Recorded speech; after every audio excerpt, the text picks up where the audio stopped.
Sejam todos bem-vindos ao Cinefé, já vamos iniciar mais uma super jornada incrível! É aqui que todo encanto começa. Sentem e aproveitem mais um espetáculo.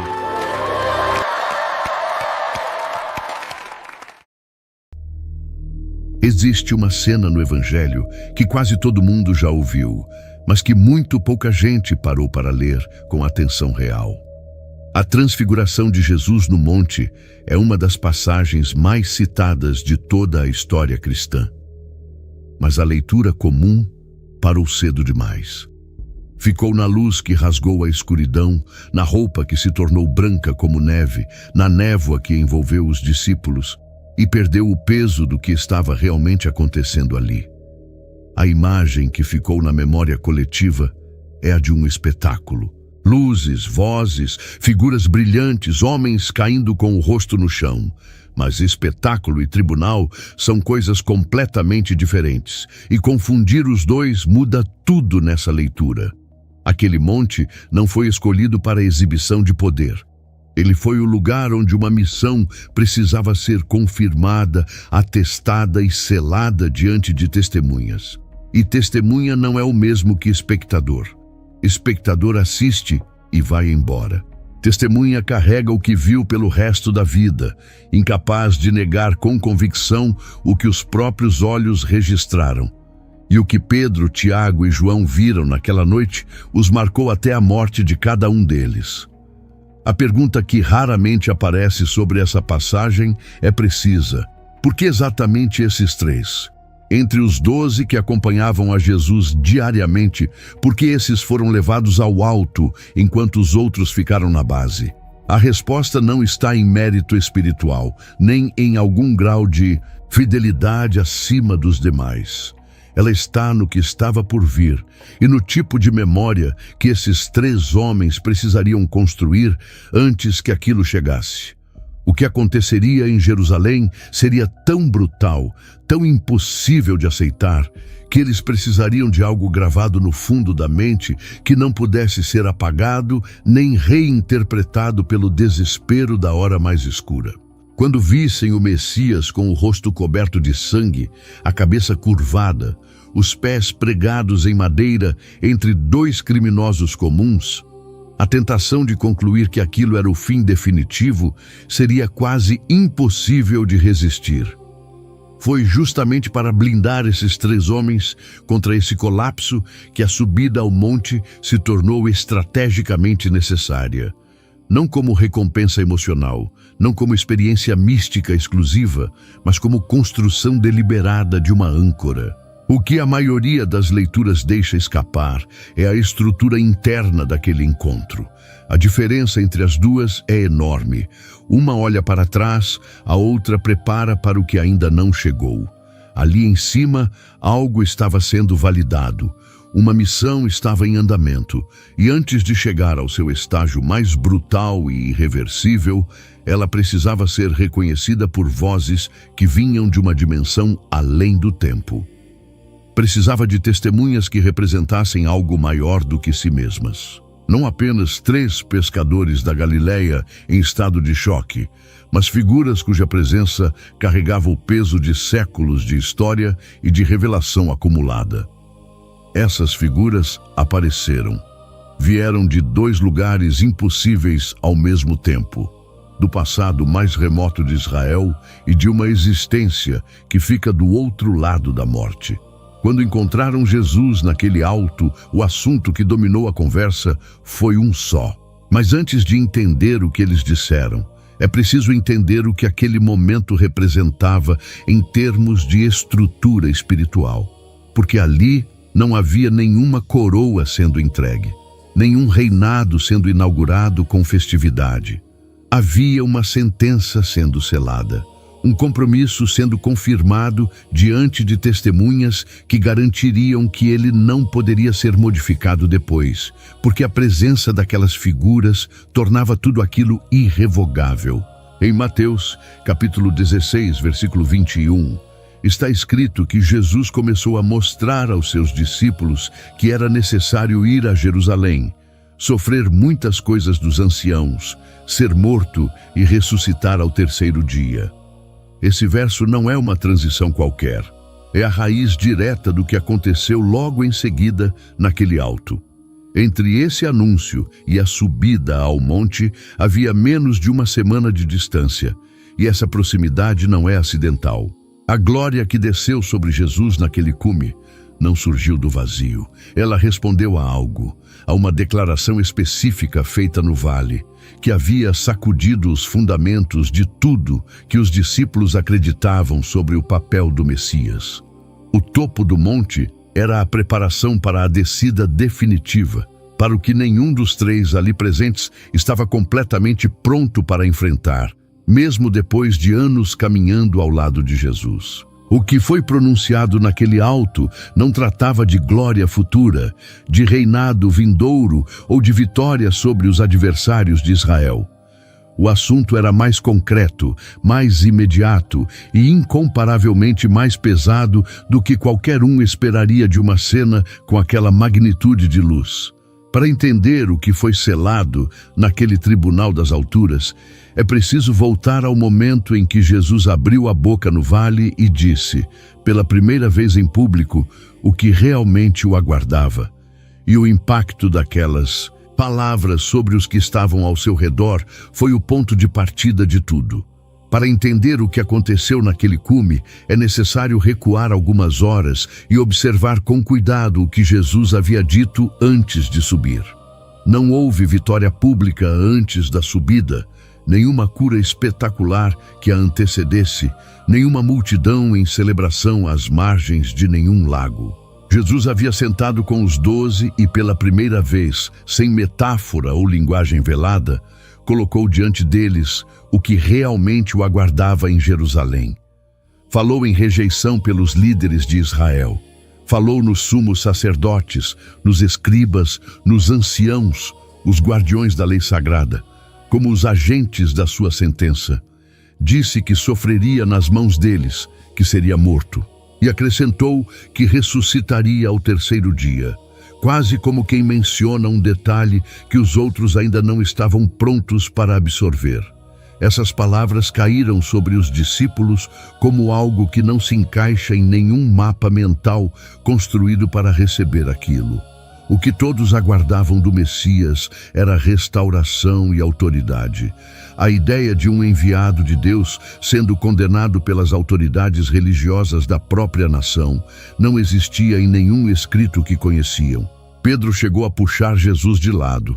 "Isso nunca te acontecerá", disse ele com firmeza, e recebeu de volta uma das respostas mais duras registradas em todos os evangelhos. A tensão que ficou no ar depois daquela conversa era o desconforto real de quem percebe que a realidade não cabe na estrutura que havia construído para ela. Foi dentro desse clima, sem resolução, com os 12 ainda processando o que ouviram, que Jesus chamou os 3 e começou a subir sem maiores explicações. Em Lucas capítulo 9, versículo 22, está o registro exato. O Filho do Homem precisava sofrer muitas coisas, ser rejeitado pelos anciãos, sumos sacerdotes e escribas, ser morto e ressuscitar ao terceiro dia. Essa proximidade entre o anúncio e a subida ao monte define tudo. A glória que desceu no cume não surgiu num vácuo de silêncio. Surgiu logo após o momento mais pesado do ministério.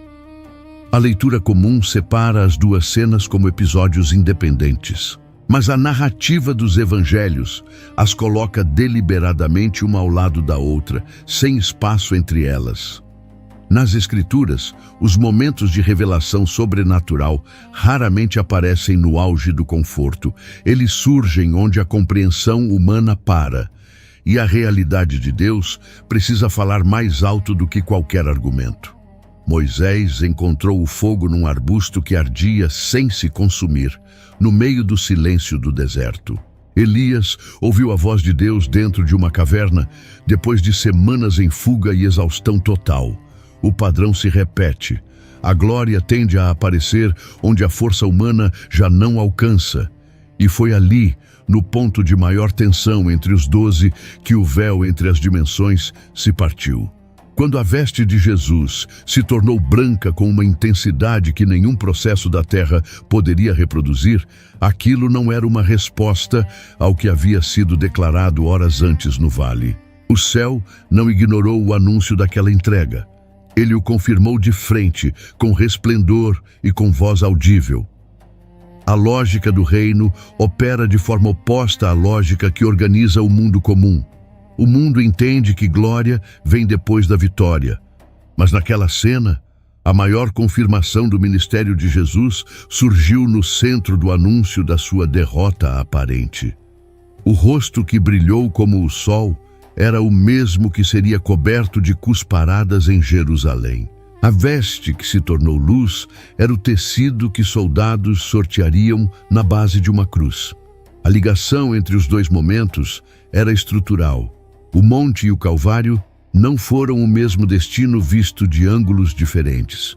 A entrega em Jerusalém não surgiu quando as coisas saíram do controle. Ela estava no centro da missão desde antes de qualquer passo dado na Galileia.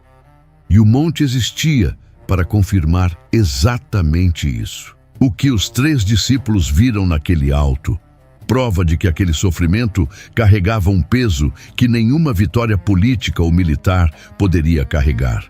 Pedro, Tiago e João precisariam de algo mais resistente do que determinação pessoal para sobreviver ao que estava vindo. A coragem humana tem um limite, e o que os aguardava estava muito além dele. A memória daquele cume precisaria durar mais do que o silêncio brutal do sábado após a crucificação. Mais do que a paralisia que vem quando tudo que se acreditava parece ter desabado sem aviso. E foi exatamente quando a luz ainda queimava os olhos e a névoa ainda envolvia o alto, que 2 homens saídos de 2 lugares impossíveis se colocaram diante de Jesus. Quando o véu entre as dimensões se partiu naquele alto, 2 figuras tomaram forma diante de Jesus. E os evangelhos não as descrevem como presenças indistintas. Os textos as identificam com precisão. Era Moisés e era Elias. 2 nomes que, para qualquer judeu do primeiro século, carregavam o peso de toda uma construção histórica. Para Israel, esses 2 homens não foram figuras do passado, como tantas outras nas Escrituras. Representavam as 2 colunas sobre as quais toda a revelação de Deus havia sido erguida. Moisés era a lei. Não apenas o homem que a recebeu no Sinai, mas o intermediário cuja face brilhou tanto depois do encontro com Deus que precisou cobrir o rosto diante do povo. Elias eram os profetas, a voz mais radical e indomável de toda a tradição profética. O homem que desafiou reis, convocou o fogo do céu e permaneceu de pé quando todo o restante havia recuado. Juntos, representavam a totalidade das escrituras hebraicas, e qualquer leitor daquele tempo reconheceria essa combinação de forma imediata, sem precisar de nenhuma explicação adicional. Quando Jesus disse, em Mateus, capítulo 5, versículo 17, que não veio abolir a lei nem os profetas, mas cumpri-los, essas palavras tinham um rosto concreto para quem as ouvia. A lei tinha o rosto de Moisés, os profetas, o de Elias. E os 2 apareceram no Monte da Transfiguração, não como ilustração teológica, mas como presença real e falante. Mas a escolha desses 2 vai além do que representavam como categorias das Escrituras. Ela aponta direto ao que cada um havia vivido e ao que os tornava testemunhas absolutamente únicas. Moisés havia passado 40 anos conduzindo um povo pelo deserto, intermediando entre a santidade de Deus e a fragilidade constante de Israel, sem jamais se poupar nessa distância. Ele conhecia de perto a tensão entre o que Deus ordena e o que o ser humano consegue cumprir. Morreu antes de entrar na terra prometida, carregando a promessa sem ver o cumprimento. Há algo nesse detalhe que a leitura rápida deixa escapar. Moisés foi o construtor de uma estrada que outros percorreriam, sem jamais pisar no destino que ele mesmo havia apontado. Elias, o profeta dos prodígios visíveis, chegou ao fundo do esgotamento sob uma árvore no deserto, pedindo para morrer depois de uma das maiores vitórias da história de Israel. O mesmo homem que convocou fogo do céu no Carmelo foi encontrado dias depois em colapso, convencido de que estava sozinho e de que sua fidelidade havia sido completamente inútil. Deus não o dispensou, não o substituiu. Alimentou-o, deixou-o descansar e depois falou com ele dentro de uma caverna. Esses dois carregavam marcas que nenhum outro personagem das Escrituras poderia substituir.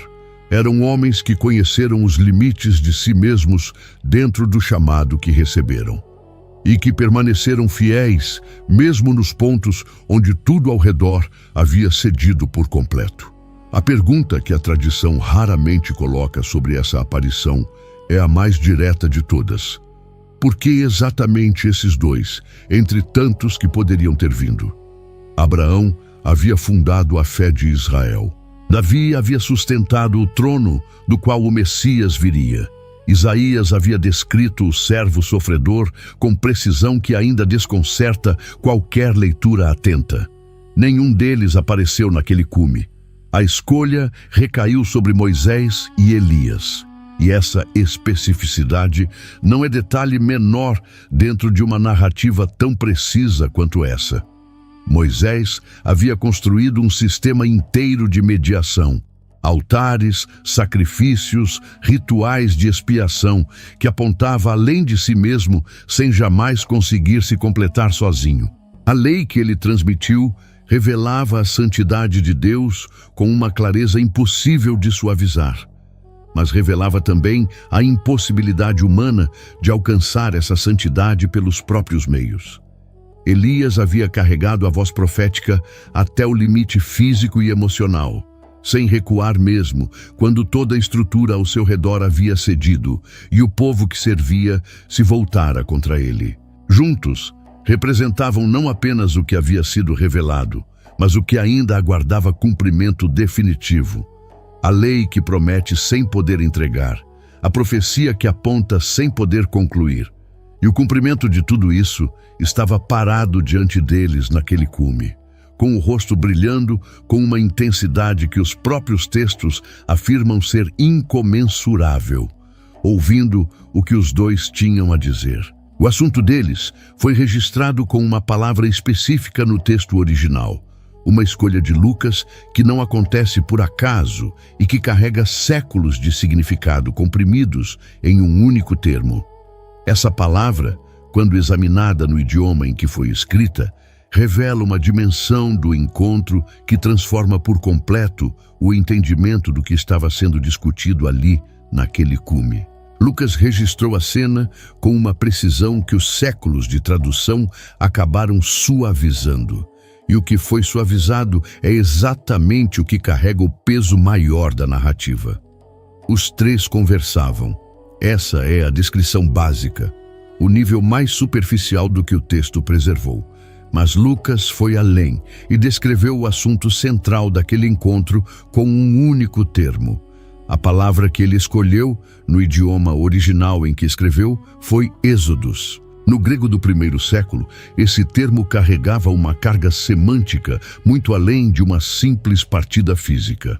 Quando alguém morria de forma ordinária, outros termos cobriam essa realidade sem nenhum peso adicional, mais neutros, mais diretos. Êxodos não era neutro, era uma palavra marcada pela história, pelos textos sagrados, pela memória coletiva de Israel. E qualquer leitor judeu do primeiro século a reconhecia imediatamente por aquilo que ela evocava. O livro que narra a saída do Egito recebe esse nome exatamente por causa do que aquela travessia representou. Não apenas um deslocamento geográfico, mas uma ruptura total entre o que havia antes e o que viria depois. Em Lucas, capítulo 9, versículo 31, está escrito que eles falavam sobre a sua partida, que estava para se cumprir em Jerusalém. A tradução usa partida, mas o original diz êxodos, e a diferença é enorme. Partida descreve o movimento de quem sai de um lugar. Êxodos descreve a travessia de quem rompe com uma condição. E essa ruptura, no uso do termo dentro das Escrituras, sempre implica sangue, separação e uma nova realidade do outro lado. O padrão estava lá desde o Egito, um povo inteiro preso dentro de uma estrutura que não conseguia vencer pelos próprios recursos. E uma saída que não veio pelo esforço coletivo nem pela negociação diplomática. Veio pelo sangue de um cordeiro pintado nas vergas das portas, pela morte de um primogênito que passou sobre cada casa que não carregava aquele sinal. Liberdade, dentro do sistema de Deus, sempre tem preço. E depois do sangue veio a travessia. O mar que se abriu, os que perseguiam engolidos pelas mesmas águas que libertaram os cativos. O outro lado alcançado por quem jamais teria chegado lá por força própria. Esse era o êxodo que Moisés conhecia na pele, não como conceito teológico, mas como experiência real, vivida, com areia nos pés e o barulho do mar fechando atrás de si. Quando Lucas escolheu essa palavra para descrever o assunto que os três debatiam no monte, não estava fazendo uma referência poética. Estava apontando uma estrutura, a mesma estrutura, repetida em escala impossível. O que aguardava Jesus em Jerusalém não foi apenas uma simples execução histórica que os líderes religiosos decidiram promover. Era o ponto de convergência de um padrão que Deus havia desenhado séculos antes. Jerusalém estava marcada como o cenário de uma travessia, a maior que a história registraria. Da mesma forma que o Egito era o ponto de partida de uma escravidão que precisava ser rompida com sangue, a morte em Jerusalém seria o ponto de ruptura entre a humanidade presa numa condição que não conseguia vencer sozinha. O pecado não é apenas uma coleção de ações erradas que um ser humano acumula durante a vida. Nos textos sagrados, ele é descrito como uma condição de separação, uma ruptura entre o que o ser humano é e o que foi criado para ser. Nenhuma reforma moral resolve uma ruptura na raiz. Nenhum esforço acumulado ao longo de anos de dedicação sincera alcança o outro lado de uma separação que existe antes de qualquer escolha individual.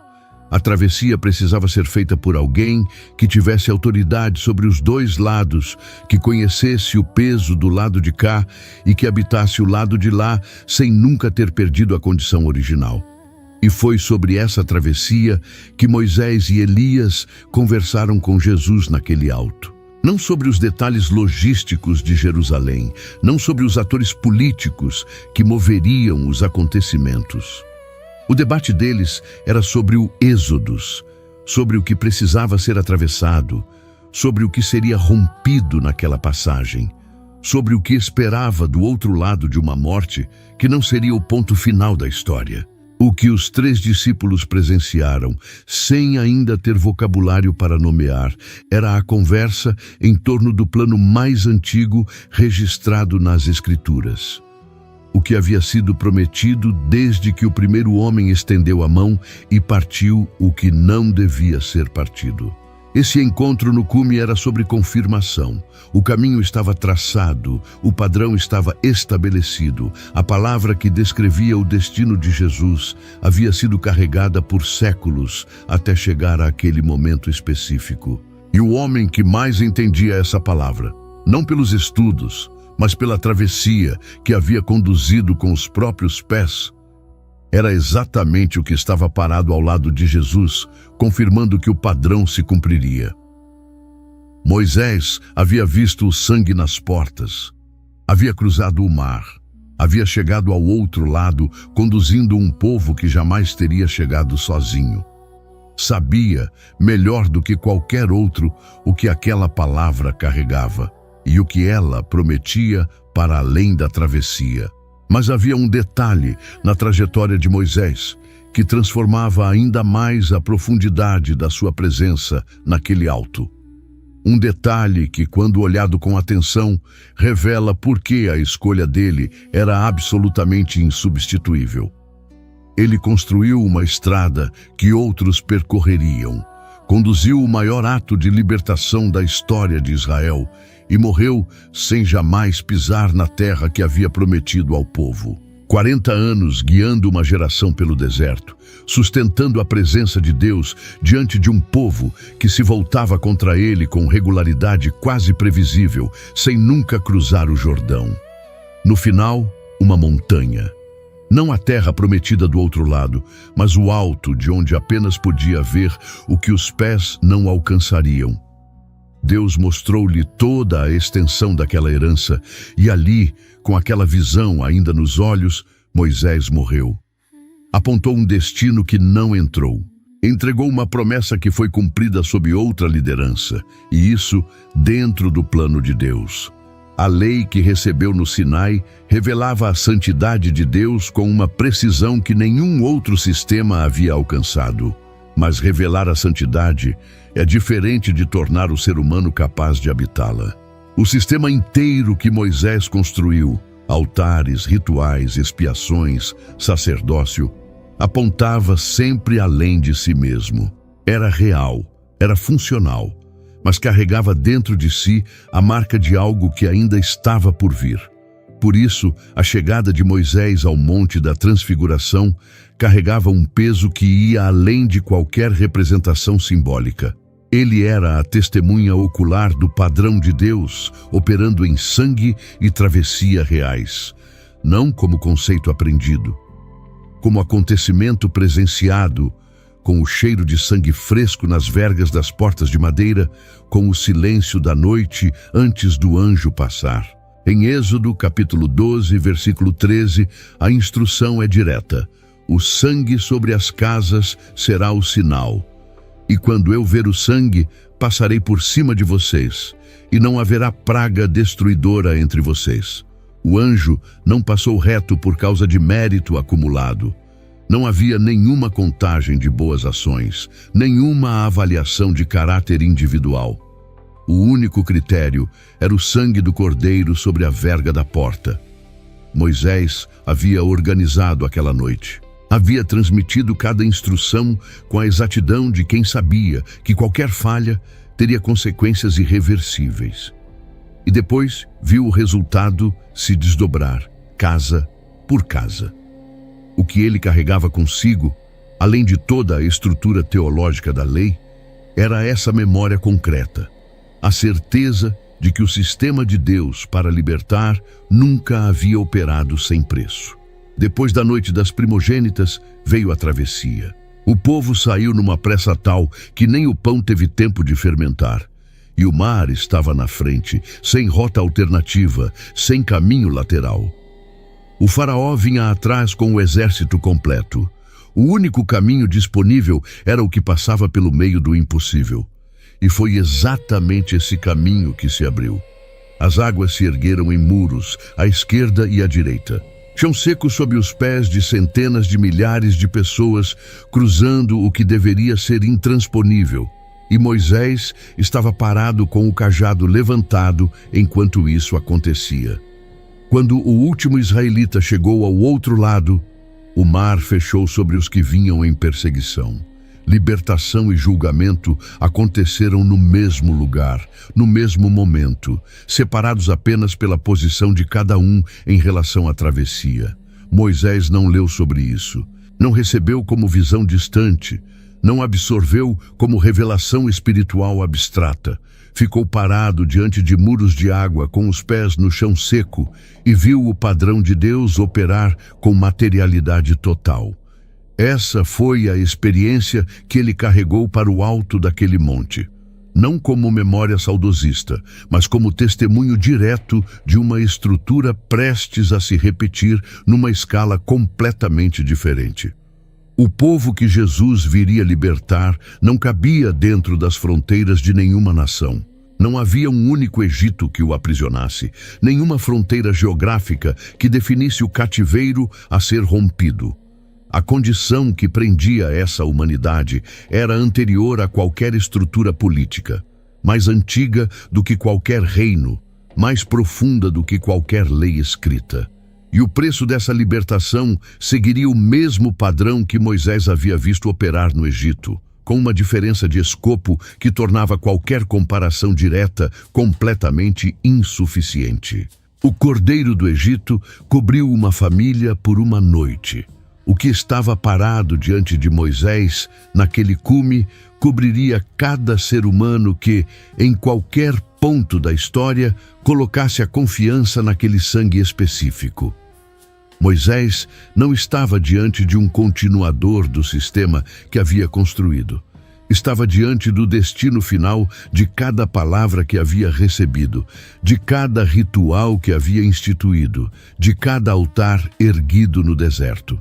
O libertador do passado reconheceu o cordeiro definitivo, e o que os seus olhos haviam visto no Egito se tornava, naquele alto, o menor prenúncio possível de uma travessia há poucas semanas de se cumprir.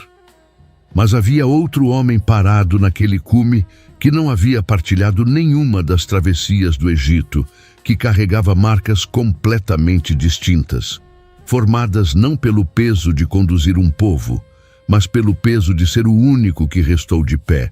O que Moisés carregava eram memórias de multidão, centenas de milhares cruzando o deserto, o peso de uma nação inteira dependendo de cada palavra transmitida. O que Elias carregava era completamente diferente. A solidão mais radical que um homem pode conhecer dentro de um chamado que não é possível simplesmente largar. Antes de qualquer coisa sobre fogo ou prodígio, é preciso entender o contexto em que Elias viveu. Israel havia se dobrado inteiramente diante de Baal. Os reis davam o exemplo e o povo seguia sem resistência visível. Acabe havia casado com Jezabel, que trouxe consigo 450 profetas de Baal e conduziu a nação a um estado de apostasia tão profundo que o próprio Deus descreveu Elias como o único que restara fiel. Dentro de toda a estrutura religiosa, política e social de Israel, havia sobrado um homem sustentando a identidade da aliança sobre seus próprios ombros. Esse homem foi convocado a se apresentar diante de Acabe, a desafiar o sistema inteiro em praça aberta, a chamar fogo do céu diante do povo reunido e depois executar os profetas de Baal com as próprias mãos. E fez. O fogo desceu. O povo se prostrou com o rosto no chão, reconhecendo o Senhor como Deus. E Elias passou da maior vitória da sua trajetória direto para o pior momento da sua vida. Jezabel mandou um mensageiro com uma ameaça simples. Em 24 horas, ele estaria morto. E Elias fugiu. O homem que havia ficado de pé diante de uma nação inteira entrou em colapso diante de uma ameaça individual. Caminhou pelo deserto até onde as pernas aguentaram, sentou sob uma árvore e pediu para morrer. E esse pedido não saiu de fraqueza superficial. Saiu da exaustão de quem sustentou o impossível por tempo demais. Em 1 Reis, capítulo 19, versículo 4, o registro é direto. Ele pediu a Deus que lhe tirasse a vida, dizendo que não era melhor do que seus antepassados.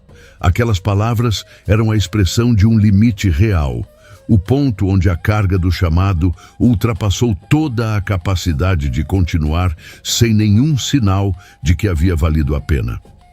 A resposta de Deus foi silenciosa e concreta. Um anjo tocou no ombro de Elias. Havia pão e água preparados sobre uma pedra. Deus não respondeu com argumento, não corrigiu o desânimo com teologia, alimentou o homem que havia chegado ao fim. Depois do descanso e de uma segunda refeição, Elias caminhou 40 dias até o Horeb, o mesmo monte onde Moisés havia recebido a lei, onde Deus se revelara no meio do fogo e da nuvem. Ali, dentro de uma caverna, veio a pergunta que Deus fez 2 vezes e que Elias respondeu da mesma forma. O que você está fazendo aqui? E Elias disse que havia servido zelosamente, que os israelitas abandonaram a aliança, derrubaram os altares e que ele havia sobrado sozinho. Deus não contestou o relato. Não disse que Elias estava errado em sentir o que sentia, mas revelou que havia 7.000 em Israel que não haviam dobrado o joelho diante de Baal, e que o caminho seguia, com ou sem a percepção de Elias sobre o tamanho do que restava. O que esse momento dentro da caverna revela sobre a presença de Elias no alto do monte é mais profundo do que qualquer representação simbólica poderia alcançar. Elias conheceu por experiência real o que significa ser o enviado incompreendido. Caçado por anunciar a verdade, convencido de que o esforço havia sido inútil, sustentado por uma presença que não era a sua. Ele havia chegado ao ponto onde qualquer ser humano cederia, e foi sustentado além desse limite não pela própria força de vontade, mas por algo que o alimentou quando os pés já não tinham mais chão para continuar. O caminho que Jesus trilharia em direção a Jerusalém carregava essa mesma textura. A incompreensão dos que estavam ao redor, a rejeição das autoridades que deveriam reconhecê-lo, o peso de uma missão que ninguém ao seu lado conseguia absorver completamente. Elias havia sido rejeitado por uma nação submersa em apostasia, perseguido por um sistema que preferia a mentira ao confronto com a realidade. Jesus seria rejeitado pelos guardiões da própria lei que havia sido dada para apontá-lo. A solidão de Elias naquele deserto, a que o levou a pedir pela própria morte, era uma sombra pequena da solidão que cobriria o Getsêmani, onde o suor virou sangue e os que haviam prometido ficar acordados dormiram. A diferença entre os dois não estava no tipo de abandono vivido, estava na escala do que cada um carregava e no fato de que Jesus avançaria sem nenhum anjo tocando no ombro, sem pão preparado sobre uma pedra, sem voz no final do caminho. Elias havia sobrevivido ao ponto de colapso dentro do chamado que recebia. Cristo não estava em busca de sobrevivência. Avançava para além da morte como parte de um destino que nunca poderia ser contornado por nenhuma rota lateral. A presença de Elias naquele cume foi a de alguém que havia percorrido, em escala menor, a mesma estrada de rejeição, de fidelidade solitária e de sustento sobrenatural que Jesus percorreria até o fim. Ele podia atestar com autoridade que aquele caminho era real, que o custo era genuíno, que o abandono, a dor, existia. Mas havia saída do outro lado de um ponto que a olho humano parecia absolutamente definitivo. Mas o que os dois, Moisés e Elias, estavam fazendo ali naquele alto não era consolar Jesus, não era transmitir informação de missão, não era troca de experiências entre servos do passado e o enviado definitivo. O propósito daquele encontro era de uma natureza completamente distinta, e entendê-lo exige desfazer uma das leituras mais instintivas e equivocadas que essa cena costuma gerar em qualquer leitura apressada. Antes de continuarmos, se este conteúdo tem abençoado sua vida, curta, comente e compartilhe. Se inscreva no canal, e se quiser abençoar o canal, clique no botão Valeu Demais e deixe uma oferta de qualquer valor, ou se torne membro. Deixamos também alguns produtos na descrição. Adquira um e abençoe o canal. Continuando. A leitura instintiva que muita gente faz dessa cena coloca Moisés e Elias numa posição que o texto não sustenta em nenhum momento. A imagem que se forma quase automaticamente é a de dois conselheiros seniores, orientando o mais novo sobre o caminho à frente, como se Jesus precisasse de instrução sobre o que fazer em Jerusalém. Essa leitura não resiste à menor pressão teológica. O verbo que havia criado o mundo não dependia de briefing de ninguém, e certamente não de dois homens que, por maiores que fossem, ainda eram criaturas dentro de um plano que não haviam desenhado. Jesus havia dito com clareza, semanas antes daquela subida, que ninguém tirava a sua vida, que ele próprio a entregava com autoridade de entregá-la e de retomá-la depois. Alguém que fala dessa forma sobre a própria morte não está aguardando orientação. Está comunicando a consciência plena de um destino que já havia sido escolhido antes de qualquer montanha existir. Então, o que Moisés e Elias estavam fazendo ali? A resposta está numa categoria completamente diferente da instrução. E essa categoria tem peso jurídico dentro das próprias Escrituras. No sistema legal de Israel, estabelecido dentro da lei que o próprio Moisés havia transmitido, nenhuma sentença poderia ser confirmada sem o testemunho de pelo menos 2 ou 3 testemunhas. Deuteronômio construiu esse princípio como o pilar da justiça. A palavra de um único homem não foi suficiente para selar nenhum julgamento definitivo, por mais que esse homem fosse considerado confiável. O que apareceu naquele auto não foi conselho, foi testemunho. 2 vozes vindas de dimensões diferentes do tempo, confirmando diante de 3 ouvintes humanos que o que estava prestes a acontecer em Jerusalém era exato, era necessário e não havia alternativa. A lei e os profetas se apresentaram pessoalmente para atestar que o Calvário não seria uma derrota, seria cumprimento. Que o sangue que seria derramado não surgiria de uma circunstância que escapou do controle de Deus. Cada detalhe do que viria, cada palavra dos textos sagrados que apontava para um servo sofredor, para um cordeiro conduzido ao sacrifício, para um justo que carregaria sobre si a iniquidade de muitos. Tudo isso convergiu naquele ponto. Em João, capítulo 19, versículo 30, está registrada a última palavra de Jesus na cruz: consumado está. Uma declaração, não uma exalação de derrota. A fala de quem completou o que veio fazer. O testemunho de Moisés e Elias no monte foi a preparação para essa declaração. Foi o selo prévio sobre um desfecho que ainda estava por vir. A confirmação de que a última palavra daquele processo seria exatamente essa. E o que eles selaram diante dos 3 discípulos era uma verdade dura demais para qualquer expectativa messiânica do primeiro século absorver sem colapso interno. Não havia rota que contornasse Jerusalém. Não havia versão alternativa do plano onde o Messias chegasse ao trono sem carregar a sentença da humanidade sobre os próprios ombros. O povo esperava um general que libertaria Israel pelo fio da espada, que afastaria Roma e restauraria o reino de Davi com força visível e soberania política concreta. O que os 2 testemunhos naquele alto confirmaram foi o oposto disso em todos os sentidos. Não na grandeza do resultado, mas na natureza do caminho percorrido para alcançá-lo. A vitória que Jesus viria a conquistar não seria visível de imediato para nenhum olho não preparado. Pareceria por 3 dias a derrota mais absoluta que o movimento de Jesus poderia sofrer. E foi exatamente para que esses 3 homens, Pedro, Tiago e João, não chegassem à sexta-feira sem nenhuma âncora que o monte havia acontecido. O testemunho de Moisés e Elias não foi dirigido para Jesus, era para eles. Era para que, no momento em que tudo parecesse ter desmoronado, pelo menos 3 pessoas no mundo carregassem a memória gravada de que havia algo muito maior em andamento.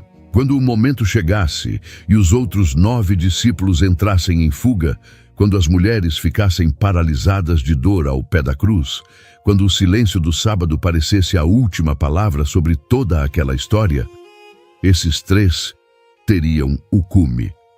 Teriam a imagem do rosto resplandecente, teriam o peso da voz que saiu da nuvem, teriam a consciência de que 2 homens vindos de além da morte haviam confirmado que aquilo tinha nome, tinha propósito e tinha saída. O testemunho no alto era o contrapeso preparado com antecedência para o horror que viria embaixo. E foi construído com precisão de quem sabia exatamente a magnitude do que aqueles 3 homens precisariam suportar. Mas havia um dos três que, naquele mesmo momento de glória absoluta, ainda não tinha captado o que estava diante dos seus olhos. E a reação dele, registrada com detalhe desconcertante nos 3 evangelhos sinóticos, revela o quanto a compreensão humana resiste ao que o coração ainda não está pronto para receber. Pedro abriu a boca, e o que saiu dela expôs, de forma involuntária e completamente transparente, o tamanho da distância entre o que havia sido confirmado naquele auto e o que aquele homem ainda estava processando. Marcos registrou um detalhe sobre Pedro que qualquer leitura rápida passa por cima e que muda completamente a forma de entender o que ele disse naquele auto. Em Marcos capítulo 9, versículo 6, o texto é explícito. Pedro não sabia o que dizia, porque estavam aterrados de medo. Era o comportamento de alguém que, diante de algo completamente fora do alcance da sua estrutura mental, fez a única coisa que um ser humano faz nessa situação. Tentou criar controle onde não havia nenhum. A proposta das 3 tendas não saiu de arrogância, saiu de terror, o tipo específico de terror que paralisa o raciocínio e empurra qualquer pessoa a se agarrar no único gesto concreto que ainda faz sentido quando tudo ao redor excede a capacidade de processar. Construir é o instinto mais básico diante do incompreensível. Quando a mente não consegue absorver o que está acontecendo, as mãos buscam algo para fazer. E Pedro propôs exatamente isso. 3 tendas, uma para Jesus, uma para Moisés, uma para Elias. A proposta tinha uma simetria que revelava o estado interno de quem a fez. Pedro havia colocado os 3 no mesmo nível, como se a grandeza de Moisés e Elias e a de Jesus fossem grandezas comparáveis. Mas havia outro componente naquele impulso que vai além do medo e da desorientação. Pedro havia ouvido, dias antes daquela subida, o que Jesus disse que aconteceria em Jerusalém. A proposta de construir tendas e permanecer no alto não era apenas uma reação ao que via diante dos olhos. Era, em algum nível que talvez ele mesmo não conseguisse articular, uma tentativa de impedir a descida. Se ficassem ali, se a glória se tornasse permanente naquele ponto, se os 3 servos do Eterno se instalassem naquele cume e transformassem o monte em um lugar de habitação, Jerusalém ficaria mais distante. O sofrimento anunciado no vale ficaria do outro lado de uma distância confortável. A cruz, que havia entrado na conversa com uma brutalidade que Pedro havia rejeitado abertamente, não precisaria acontecer se o monte se tornasse o destino final. Esse é o mecanismo que Pedro estava operando sem perceber, e não é um mecanismo exclusivo dele. É o padrão humano mais universal que existe diante de um momento de clareza sobrenatural. Quando alguém atravessa um período de fé intensa, de presença real de Deus, de certeza que raramente aparece com essa força, o impulso imediato é tornar aquele estado permanente, construir em volta dele uma estrutura que o preserve contra a realidade que aguarda lá fora. O problema é que a glória do monte não foi construída para ser habitada, foi construída para ser carregada. A diferença entre as duas é enorme. Habitá-la seria transformar o encontro sobrenatural num refúgio, um lugar de fuga da missão que aguardava na base. Carregá-la era outra coisa. Era descer com aquela memória gravada e avançar com ela mesmo quando tudo ao redor empurrasse para o desespero. Moisés e Elias não haviam cruzado a barreira do Eterno para inaugurar um retiro espiritual no alto de uma montanha.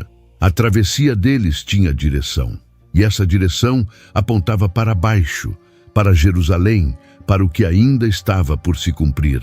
O encontro no cume era combustível para a descida, não alternativa a ela. E foi no momento exato em que Pedro abria a boca com a proposta das tendas que a nuvem desceu. Pedro ainda estava falando quando a voz veio. Não foi uma resposta educada a uma sugestão que merecia consideração. Foi uma interrupção direta, com o peso de uma presença que não tolera equívoco naquele ponto específico. Este é o meu filho amado, ouvi-o. A voz não comentou as tendas, não respondeu à proposta, apontou para quem deveria ser ouvido, e o que Jesus havia dito dias antes sobre Jerusalém era exatamente o que precisava ser ouvido. Os três caíram com o rosto no chão. Quando ergueram os olhos, só havia Jesus. Moisés e Elias haviam partido, porque o testemunho estava dado, a confirmação estava selada, e prolongar a presença deles naquele ponto não serviria a nenhuma função dentro do plano. A cena que os três carregaram descendo a montanha era exatamente aquela. O rosto de Jesus sozinho, sem nenhum dos dois ao lado. A glória havia desaparecido. O peso do que estava por vir permanecia. E foi descendo que Jesus lhes ordenou que não contassem a ninguém o que haviam visto até que o Filho do Homem ressuscitasse dentre os mortos. Uma instrução que os deixou ainda mais perturbados, discutindo entre si o que seria isso de ressuscitar. A memória do alto precisava permanecer guardada até que o baixo se cumprisse. A glória do cume só faria sentido completo depois do Calvário, porque foi ali que o que havia sido selado no monte se tornaria compreensível para qualquer olho humano. Pedro desceu sem entender. Tiago e João desceram sem entender. Mas os três desceram com algo que nenhum dos outros 9 possuía. Uma imagem de Jesus que não poderia ser apagada nem pela brutalidade do que estava por vir.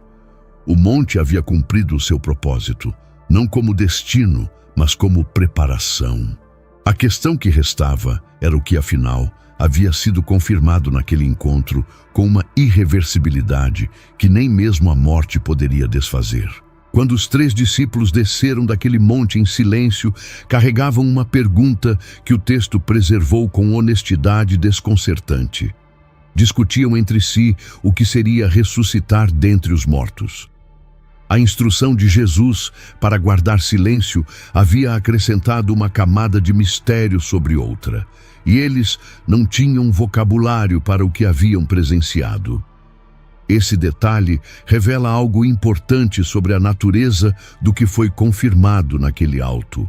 Uma revelação tão densa que os próprios destinatários dela precisariam de semanas e de um túmulo vazio para começar a compreendê-la por completo. O encontro de Moisés e Elias com Jesus não foi um evento isolado dentro da trajetória do ministério de Cristo. Foi o ponto de convergência de uma linha que havia sido traçada desde o primeiro momento em que Deus prometeu, dentro de um jardim destruído, que uma semente esmagaria a cabeça da serpente. Séculos de sacrifícios no templo, de cordeiros sangrados sobre pedras de altar, de sacerdotes que entravam e saíam do Santo dos Santos com sangue alheio. Era uma linguagem, uma repetição deliberada de uma imagem que o mundo precisava absorver antes de reconhecer o que viria depois. O sangue sobre a verga das portas no Egito, o cordeiro pascal sem defeito, o bode expiatório carregando os pecados para fora do acampamento. Cada um desses gestos era um ensaio do que aconteceria em Jerusalém, não como metáfora poética, como preparação real, concreta, que tornava o cumprimento reconhecível para quem havia sido formado dentro daquela linguagem séculos a fio.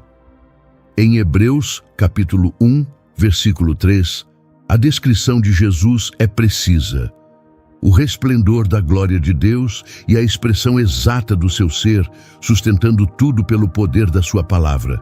E depois de ter feito a purificação dos pecados, assentou-se à destra da majestade nas alturas. Esse verso descreve o que aconteceu depois da cruz com a brevidade de quem sabe que nenhuma palavra é suficiente. Purificação consumada, trono alcançado, missão encerrada. O que Moisés e Elias confirmaram naquele alto foi exatamente esse arco, do sacrifício ao trono, da travessia ao destino, da morte que liberta a vida que não termina mais. A lei que Moisés havia transmitido era um sistema de cobertura temporária. Os sacrifícios repetidos ano após ano no templo cobriam sem eliminar, porque o sangue de animais nunca poderia alcançar a raiz de uma separação que era de natureza completamente diferente. A carta aos Hebreus descreve isso com uma imagem que qualquer israelita reconhecia de imediato. Se aqueles sacrifícios fossem suficientes, teriam cessado. A repetição em si era a confissão da insuficiência. O que o sistema apontava, o que cada gota de sangue derramada sobre cada altar em Israel anunciava sem jamais poder cumprir, era um único sacrifício que não precisaria ser repetido. Uma expiação que chegasse à raiz, não apenas à superfície. Moisés havia construído esse sistema com as próprias mãos, transmitido cada detalhe com a precisão de quem entendia que os rituais importavam. Então subiu ao Monte da Transfiguração e ficou diante daquele que era o destino de tudo que havia construído. A lei inteira terminava em Cristo, não no sentido de que havia sido abolida, mas no sentido de que havia chegado ao seu ponto de cumprimento completo, como uma flecha que passa pela distância inteira entre o arco e o alvo. Elias havia carregado a voz profética durante décadas, sustentando o chamado ao arrependimento, anunciando o juízo com a clareza insuportável de quem fala sem medir as consequências políticas das palavras. Todos os profetas que vieram depois dele, até o último registro profético do Antigo Testamento, operaram dentro dessa mesma tensão. Anunciar um cumprimento que estava vindo sem saber a forma exata que tomaria. Isaías descreveu um servo que carregaria as dores de muitos, ferido por causa das transgressões alheias, conduzido como cordeiro ao matadouro, sem abrir a boca. Uma descrição tão precisa do Calvário que estudiosos que a leram antes de Cristo chegaram a questionar se havia sido escrita depois. Mas Isaías não sabia a data, não conhecia o nome do homem, não poderia ter imaginado as circunstâncias específicas de uma crucificação romana em Jerusalém sob Pôncio Pilatos. Ele estava falando de dentro da tradição profética, com a linguagem que possuía, descrevendo uma realidade que excedia o seu próprio alcance. E o que descreveu chegou até o cumprimento com uma fidelidade que nenhuma coincidência poderia explicar. Quando Elias subiu ao Monte da Transfiguração e ficou diante de Jesus, ele estava diante da conclusão de cada palavra que qualquer profeta havia pronunciado desde os primeiros dias de Israel. Os profetas eram linhas paralelas, convergindo para o mesmo ponto. E esse ponto estava parado em frente a Elias, naquele alto, com o rosto brilhando além do que os olhos conseguiam sustentar. O que os dois confirmaram juntos foi uma coisa só. O plano não tinha variáveis. Não havia versão alternativa onde a redenção chegasse por outro caminho, onde a humanidade fosse resgatada por um custo menor, onde o trono fosse alcançado sem o peso total da sentença sobre os ombros de quem a carregaria. A cruz não seria uma falha dentro da história de Jesus. Seria o momento em que toda a história anterior encontraria o seu ponto de chegada, e toda a história posterior encontraria o seu ponto de partida. Quem passou pela morte em Jerusalém não foi simplesmente o rabi da Galileia que havia reunido multidões ao redor do lago. Era o cordeiro que a criação havia sido preparada para receber desde antes de qualquer altar ter sido erguido. O sangue derramado naquela tarde de sexta-feira cobria uma dívida que nenhum sistema humano de esforço moral, de disciplina religiosa ou de dedicação sincera poderia saldar. O êxodo que Moisés e Elias vieram confirmar naquele monte foi a travessia mais radical já realizada dentro da criação, da condição de separado para a de reconciliado, da morte como destino final para a vida que o túmulo não conseguiu reter.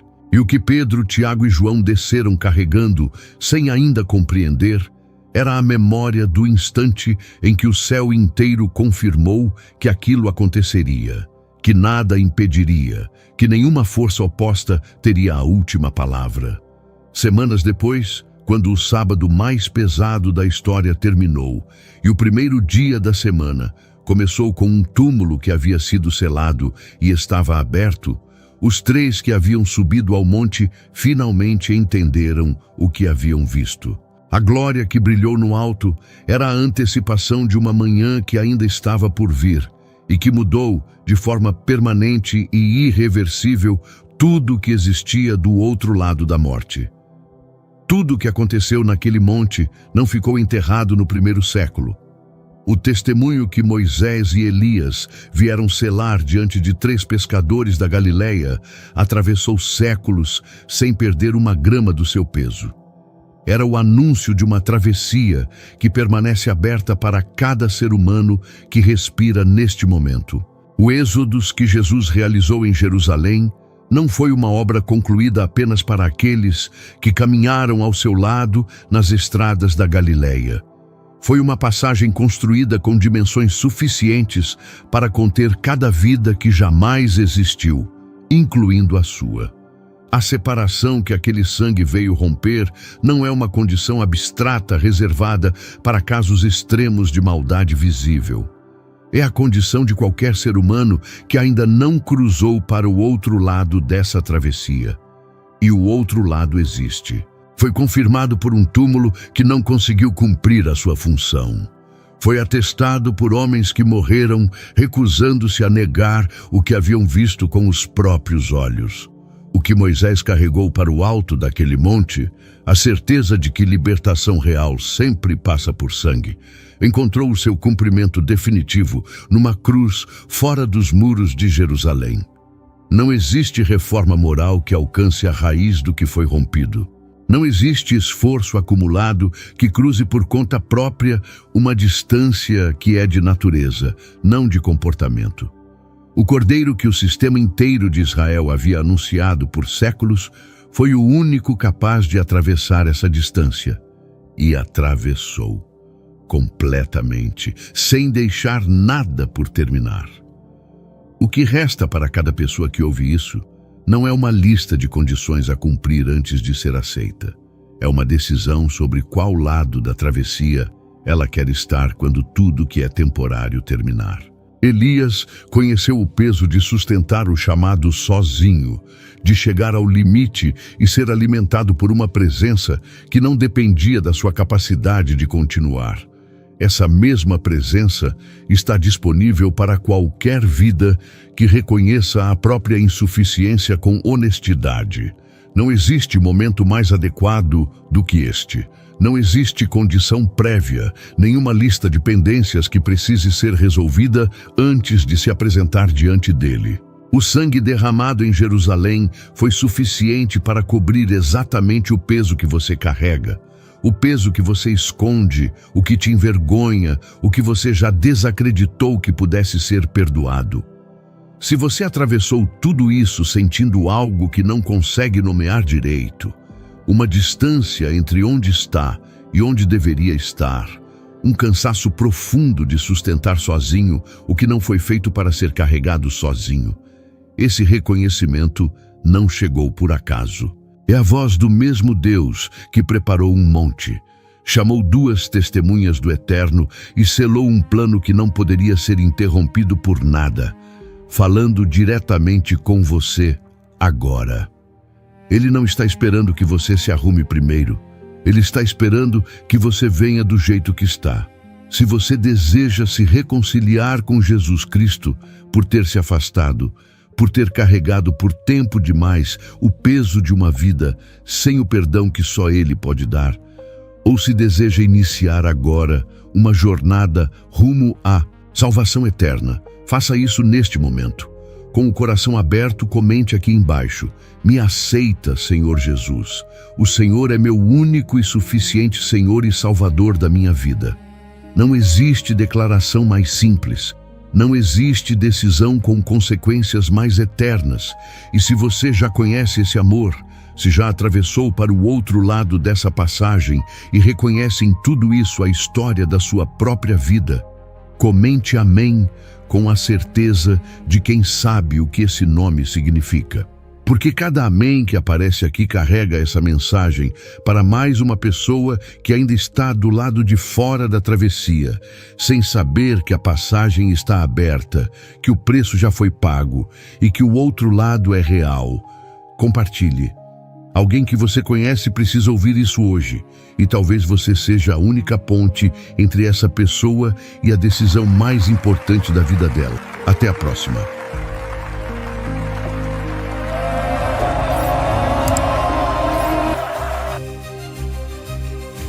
Nossa, que jornada incrível! E então, vocês gostaram desse vídeo? Quer ficar antenado a mais conteúdos do nosso canal? Então não perca tempo e se inscreva agora mesmo. Assine o sininho para não perder nada! Ah, e não esqueça de deixar o seu joinha.